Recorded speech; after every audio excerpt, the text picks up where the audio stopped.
Here is an example from Matthew 5. This is what JC tells his student. Do not think I came to contradict the Torah or the prophets. I did not come to contradict, I came to fulfill. I'm telling you today, if heaven and earth will be destroyed, you can still not erase one letter from the Torah, even a part of the letter. They will all remain forever. Therefore, if someone will contradict one of the smallest commandments and will teach differently to others, will be cursed by the kingdom of heaven. Again, Matthew 5:17 to 19, which means, according to the hero of Christianity, which is JC himself, no one of his followers is allowed to modify the one instruction from the Torah. For instance, his followers are not allowed to eat pork, because the Torah says it's forbidden. They're not allowed to violate the rules of the Sabbath, and many other examples. Obviously, we don't see Christians that follow the laws of the Torah. They have their own laws which contradict completely the Torah. So what happened? If you're faithful to JC, why don't you listen to him? If he is the most important figure in Christianity, the mandatory thing would be that every Christian in the world, there's close to 2 billion Christians in the world, they will follow his instructions strictly. And yet we find that nobody listens to his orders. And it's clearly in the New Testament. I gave 2 or 3 examples here. The truth is that I have hundreds of examples. And we don't have the time to show all of them. If you're interested, just go into my website, divineinformation.com, and you click the debate, and you watch a 3-hour debate, and you're going to see many more examples of what human errors are considered. We move on.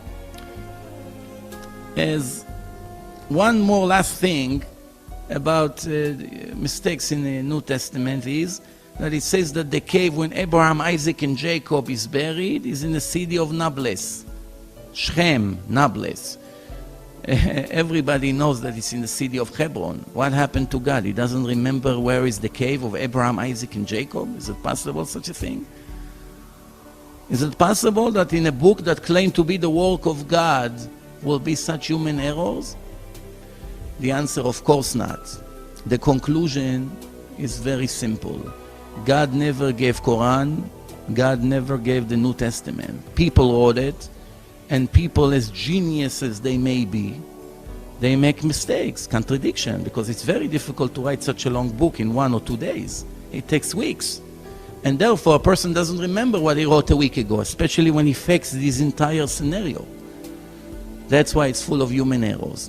However, when you review the 24 books of the Bible, from Genesis to the Songs of Songs, the 5 books of Moses, which is the main Torah, and then 19 other books who came after in a generation when the prophets were coming and adding more prophecies that God gave them, you will not be able to find any human errors. Now remember, the Torah is a combination of the written and the oral laws. Combination. You cannot understand one of the 613 commandments that the Torah gave the Jews without reviewing the oral laws. God separated between the written Torah to the oral Torah. The reason is because he did not want the entire world to have the secrets of his book. That's why he gave brief names of the commandments with no instruction how to do. And verbally, he taught Moses how to do, what to do, and how to teach to others. The Jews kept it strictly all the years. It passed from father to son. It's very important to understand. The Torah gave 613 laws. It would be much easier to give an even number, 600, 700, 500. Why 613? The answer is the human body is a combination of 613 parts. 248 organs, 365 ligaments, which means if we review the Torah, we see 248 positive obligations, which means you should do, you should do, you should do. How many? 248. Each one connects to one organ in the body. 248 organs, 248 obligations, commandments to do. How many ligaments in a body? 365 ligaments, the Torah says. And for each one of them, there is one restriction in the Torah. You should not kill, you should not steal, and so forth and so on. So it's a perfect match. Actually, the Torah says that first was the Torah and then came the world. And God created the world based on reviewing the blueprint, which is His Torah. Torah in Hebrew means instructions. Instruction how to live, how to do business, how to get married, how to raise children, and many other instructions. That's called Torah. So we review the Torah. First, as I said, we have one Torah, not 150,000 and not even 200. It's one Torah all over the world.